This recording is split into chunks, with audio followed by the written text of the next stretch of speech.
வந்து போறா. ஸ்டெம்புக்கு நேரா ஓடுற.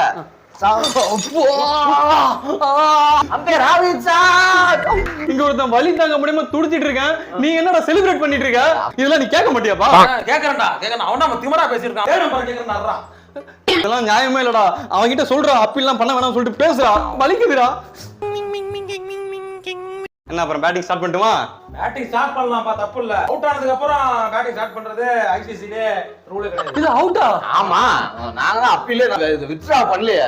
அப்பீல் பண்ணிட்டேன், நீ அவுட். அப்போ இதுக்கு முன்னாடி எஸ்ஆர்எச் மேட்ச் தான் நடந்தது. அதுல என்ன இப்படி இன்சிடென்ட் நடந்தது? பொண்ணுங்க எல்லாம் வந்து அப்பீல கேன்சல் பண்ணலையா? நீங்க மட்டும் ஏன்டா இப்படி பண்றீங்க? நாங்க எதுக்குடா கேன்சல் பண்ணோம்? நீ அவுட் ஆகணும்டா. நீ அவுட் ஆனாதான் தோனி வந்து இறங்குவாரு. அவரு வந்து அடிப்பாருல என் ஓவர 2-3 6 அடிப்பாரு.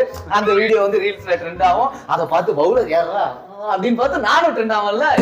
தோனிக்கு நிறைய ஃபேன்ஸ் இருக்காங்கப்பா. எங்க சித்தப்பாவும் தோனி தான். என்ன தோனி? அந்தோனி.